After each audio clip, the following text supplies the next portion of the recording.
Hi everyone, this is Neha and welcome back to my channel. First of all, we have to analyze why we shop online and never prefer shopping offline. Let me tell you why. We think online products are cheap as compared to locals. We can explore variety of brands. They have hassle-free returns. No need to roam around and rub your footwear in searching good products. No need to say कि भैया ये दिखाओ वो दिखाओ. Get it delivered home and it saves a lot of time. You no need to worry for sizes and you can get all in one place, and that's what make our experience good. But it can be the best by implementing few more things and take notice and practice little things while shopping, and I'm sure you will be a very smart online shopper by the end of this video. So without wasting much time, let's begin with the video. My first point will be stop shopping from fraud websites. आपको पता कैसे लगेगा कि website fraud है कि नहीं? सिर्फ छोटी छोटी चीज़ों का ध्यान रख के, जैसे कि वो कैश ऑन डिलीवरी देते हैं या नहीं। हमेशा ही चीज़ें खरीदने से पहले उनके बारे में थोड़ा सा रिसर्च ज़रूरी है। उनके terms and condition, return policies, about us वाला एक सेक्शन आता है, उसे रीड करना ना भूलें। एंड मोस्ट इम्पॉर्टेंट, जिस ब्रांड से आप शॉप कर रहे हैं वो कितने सारे प्लेटफॉर्म्स शेयर करते हैं। एंड लास्टली, अगर उस वेबसाइट या उस ब्रांड में रिटर्न पॉलिसी नहीं है तो आपको वहाँ से शॉपिंग नहीं करनी है। लेकिन आप फिर भी वहाँ से शॉपिंग करना चाहते हैं तो उससे पहले मैं आपको रेकमेंड करूँगी कि मेरे चैनल को सब्सक्राइब कर लो। दैट्स द ईजीएस्ट वे, क्योंकि मैं यहाँ पे अलग अलग वेबसाइट्स को ट्राई करके आप लोगों को बताती हूँ कि क्या ये वेबसाइट फ्रॉड है या यहाँ से आपको शॉपिंग करनी चाहिए या नहीं। मैं इस चैनल पे काफ़ी सारे डिफरेंट वेबसाइट्स ट्राई करके उनका रिव्यू आप लोगों के साथ शेयर करती हूँ। Now my second point is always compare online and offline prices. इसका बेटर आइडिया लेने के लिए आप मेरी इस वीडियो को चेक कर सकते हैं।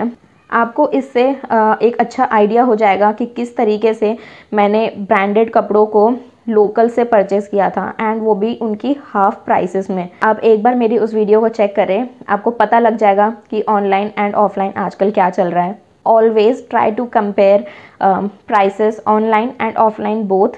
And if you get better deal outside, shop offline. मेरा थर्ड पॉइंट है be brand conscious and search for masterpiece. इसका ये मतलब बिल्कुल नहीं है कि आप बड़े बड़े ब्रांड्स की तरफ अप्रोच करें या एक्सपेंसिव प्रोडक्ट्स को ख़रीदें। इसका ये मतलब बिल्कुल नहीं है। You can be low with the budget but search for such brands which makes limited pieces but masterpiece. आपको ये बिल्कुल पसंद नहीं आएगा कि आपने जो ड्रेस पहनी है आप कहीं जाएं एंड सामने वाले ने भी सेम वही ड्रेस पहनी हो। It did actually happen. I want to share one of my experience. एक बार मैं एक कुर्ती पहन के कॉलेज में एग्ज़ाम देने जा रही थी, एंड रैंडमली मुझे रास्ते में एक लड़की दिखी जिसने सेम वही कुर्ती पहनी थी। मुझे लगा कि चलो कोई बात नहीं, जब तक रास्ता ख़त्म नहीं होता सिर्फ तब तक ही वो लड़की शायद मेरे साथ चलने वाली है। एंड आपको बिल्कुल विश्वास नहीं होगा कि वही कुर्ती पहन के वही लड़की, जिस कॉलेज में मैं एग्ज़ाम देने जा रही थी एंड जिस रूम में मैं बैठी थी, उसी रूम में उस लड़की ने भी एग्ज़ाम दिया। एंड यू कैन इमेजिन कि ये कितना ज़्यादा एम्बैरेसिंग होगा कि सेम ड्रेस एक ही साथ एक ही क्लास में दो लड़की ने पहना है। आई नो आप में से बहुत लोगों को फील नहीं होता होगा, लेकिन मेरे लिए बहुत ही ज़्यादा एम्बैरेसिंग है कि जो ड्रेस मैंने पहनी है एंड सामने वाले ने भी वही ड्रेस पहनी है। एंड उसी टाइम मैंने सोच लिया कि मुझे कुछ सिलेक्टेड ब्रांड से ही शॉपिंग करनी है, बट मैं मास्टर पीसेस की शॉपिंग करूँगी। भले ही मेरी ड्रेस बिल्कुल प्लेन एंड सिंपल होगी, लेकिन मैं क्वालिटी प्रोडक्ट की तरफ ध्यान दूंगी। मैंने सिंपल एंड प्लेन चीज़ पहनी है, बट लोग आके मुझसे पूछते हैं कि आपने ये चीज़ कहाँ से परचेज़ की, क्योंकि हम लोग जब ऑनलाइन ख़रीदते हैं तो हमें तो ये क्वालिटी रिसीव नहीं होती। एंड तब उस कॉम्प्लीमेंट को देख के मुझे लगता है कि हाँ, मैंने सच में कुछ अच्छे कपड़ों की शॉपिंग की है। And I am evolve with a thought that trend has the end, the only thing that remains is the quality. मैं हमेशा ही इस बात का ध्यान रखती हूँ कि मेरे सर्च रिजल्ट में मैं मोस्ट पॉपुलर आइटम्स परचेज़ ना करूँ। मैं हमेशा ही अपने फ़िल्टर को डिस्काउंट से शुरू करती हूँ, मतलब हाईएस्ट डिस्काउंट से शुरू करती हूँ। एंड अगर मुझे डिस्काउंट से फ़र्क नहीं पड़ता तो मैं हमेशा ही अपने सर्च रिज़ल्ट को व्हाट्स न्यू से सॉर्ट करती हूँ। उससे मुझे पता लग जाता है कि मार्केट में क्या नया आया है ऑल्सो कस्टमर रेटिंग्स मुझे बहुत ही ज़्यादा हेल्प करती हैं। अगर मैं देखती हूँ कि कस्टमर रेटिंग्स किसी प्रोडक्ट में 2000, 3000 या 4000 कस्टमर्स ने उनको शॉप किया हुआ है, तो मैं उस प्रोडक्ट से, वो चाहे प्रोडक्ट कितना भी ज़्यादा यूज़फुल एंड कितना भी ज़्यादा स्टेपल पीस हो, मैं फिर भी उससे दूर रहती हूँ। Unless the product is electronics. मैं हमेशा ही इस चीज़ का ध्यान रखती हूँ कि मैंने जो चीज़ें खरीदी हैं उसमें 4 या 5 लोगों के कस्टमर रेटिंग्स हों, लेकिन अच्छी रेटिंग्स हो, ताकि मैं इस तरह के एम्बैरेसिंग मोमेंट से और ज़्यादा फेस ना करूं। And lastly we need to accept कि कहीं ना कहीं हम लोगों के साथ ऐसा हुआ है कि हम किसी पार्टी में जाते हैं एंड वहाँ जाके सामने वाले ने हमसे पूछा है कि तुमने ये ड्रेस कहाँ से ख़रीदी है, ये तो हमने ऑनलाइन देखी है, शायद तुमने अमेज़ॉन, फ्लिपकार्ट या मीशो से ख़रीदा है। आई होप आप समझ गए होंगे कि मैं क्या कहना चाह रही हूँ। मेरा 4th टिप है, compare prices on official website as well.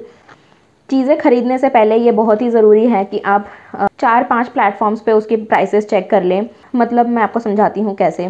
अगर आप ड्रेस परचेज़ करने जा रहे हैं तो उसकी प्राइस आप मिंत्रा, अमेज़ॉन, फ्लिपकार्ट सब जगह पे चेक करें। एंड लास्टली आप उनकी ऑफिशियल वेबसाइट पे भी उनकी आइटम्स की प्राइस चेक करें, क्योंकि कई बार ऐसा होता है कि एक वेबसाइट पे हमें चीज़ पसंद आती है लेकिन दूसरे ही वेबसाइट पे उसकी प्राइस बहुत ही कम है।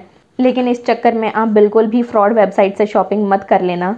मैं हमेशा ही चीज़ें खरीदने से पहले उनको हर एक वेबसाइट में सर्च करती हूँ एंड उनको विश लिस्ट करके रखती हूँ। जैसे मैंने एक आइटम मिंत्रा से परचेज़ किया है तो मैं 30 डेज़ तक उस प्रोडक्ट को हर एक वेबसाइट पे नज़र रखती हूँ कि कब उसकी प्राइस कम होगी। एंड मुझे इस बात को बताने में बिल्कुल भी शर्म नहीं है कि मैं 10-20 रुपए के लिए भी कई बार चीज़ें रिटर्न एंड एक्सचेंज करती हूँ। एंड इसी चक्कर में मुझे कई बार डिलीवरी बॉय ये बोल देते हैं कि मैडम आप कितनी बार एक ही चीज़ को रिटर्न एक्सचेंज करते रहेंगे।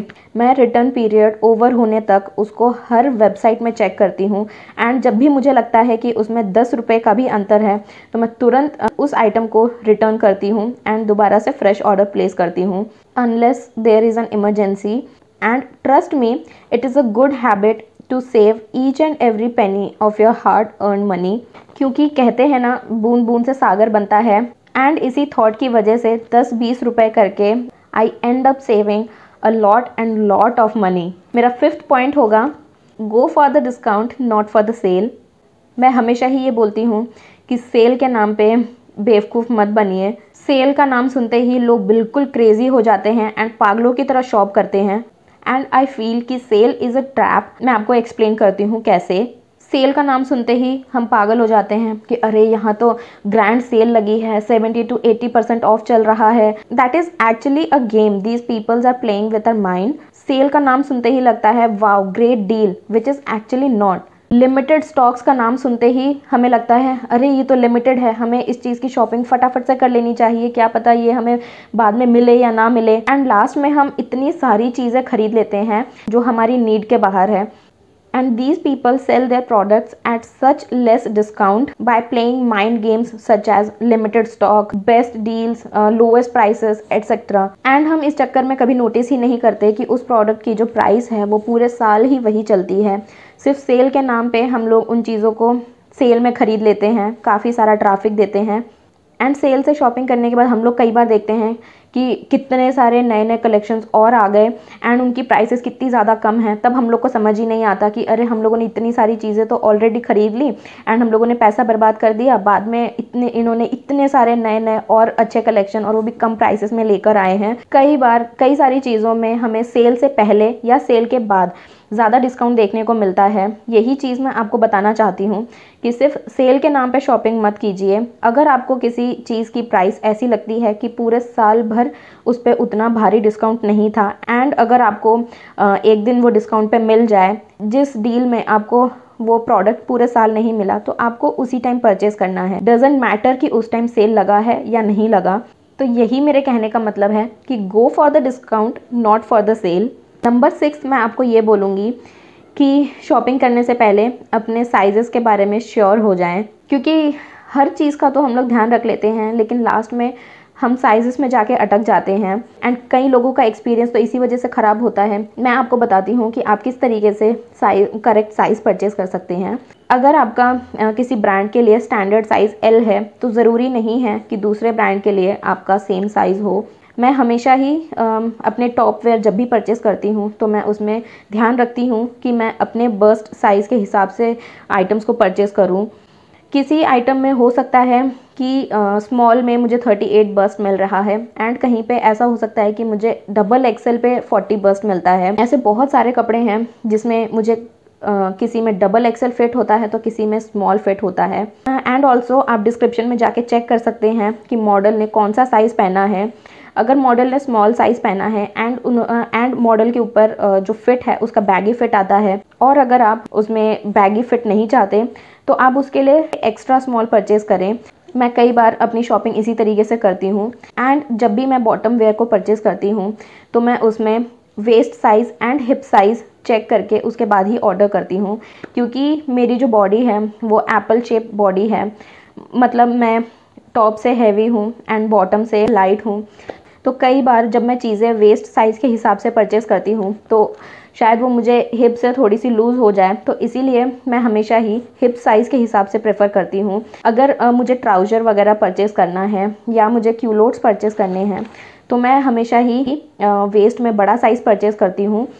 और अगर मुझे जीन्स परचेज़ करनी है, जैसे कि कोई स्ट्रेचेबल आइटम है, तो मैं उसमें हिप साइज़ के हिसाब से परचेज़ करती हूँ। क्योंकि होता क्या है, जो चीज़ें हम परचेज़ करते हैं उसकी वेस्ट तो हम ऑल्टर करवा सकते हैं लेकिन हिप्स आप ऑल्टर नहीं करवा सकते। इसीलिए ये बहुत ज़रूरी है कि आप किसी भी स्टैंडर्ड साइज़ को ग्रांट में मत लेना। आप जब भी टॉप वेयर परचेज करें तो उसमें आप अपने बस्ट साइज़ के हिसाब से परचेज़ करें एंड बॉटम वेयर परचेज़ करते वक्त उसमें हिप साइज़ देखना ना भूलें। इससे आपको साइजेस में कभी भी दिक्कत नहीं आएगी। नंबर 7 मैं आपको ये बोलूँगी कि जब भी आप किसी नई वेबसाइट को ट्राई करते हैं तो उसका फीडबैक शेयर करना बिल्कुल ना भूलें, या अगर आपने किसी नए प्रोडक्ट को परचेज़ किया है तो उसका फीडबैक देना बिल्कुल ना भूलें, क्योंकि इससे सामने वाले के लिए काफ़ी ज़्यादा हेल्प हो जाती है। एंड इसका अंदाज़ा आप इसी चीज़ से लगा सकते हैं कि जब भी आप किसी आइटम को परचेज़ करते हैं तो आप एक्सपेक्ट करते हैं कि काश उसमें किसी ने अपना रिव्यू शेयर किया हो ताकि मुझे पता लग जाए कि इसकी क्वालिटी कैसी है। लेकिन अगर आप ही अपने कपड़ों का रिव्यू शेयर नहीं करेंगे किसी के साथ तो सामने वाले को कैसे पता लगेगा। So this is a good habit. इससे आपकी तो कई बार हेल्प होती ही है एंड सामने वाले की भी हेल्प हो जाती है। एंड लास्टली, शॉपिंग करने से पहले हर कोई चाहता है कि काश मेरे थोड़े से एक्स्ट्रा पैसे बच जाएं, तो उसके लिए आप मेरी इस वीडियो को चेक कर सकते हैं। इस वीडियो में मैंने आप लोगों के साथ अपनी secret tips and tricks share की हैं जिससे मैं एक्स्ट्रा मनी सेव करती हूँ कई बार। एंड उस वीडियो में मैंने किसी भी तरह का आपके साथ कोई एप्लीकेशन भी शेयर नहीं किया एंड कोई फ्रॉड भी शेयर नहीं किया है। मैंने अपनी जो सीक्रेट ट्रिक थी वो मैंने आप लोगों के साथ शेयर की है। उस वीडियो को देखने के बाद आप सेल की प्राइसेस में चीज़ों को परचेज़ कर सकते हैं, वो भी बिना सेल के। So this is it for today's video. Hopefully आपको मेरी टिप्स पसंद आई होंगी and you found it helpful, and I expect कि आप स्मार्ट ऑनलाइन शॉपर तो बन ही गए होंगे। If you did, please don't forget to like and subscribe. This is totally free but keeps me highly motivated. Thank you so much for watching.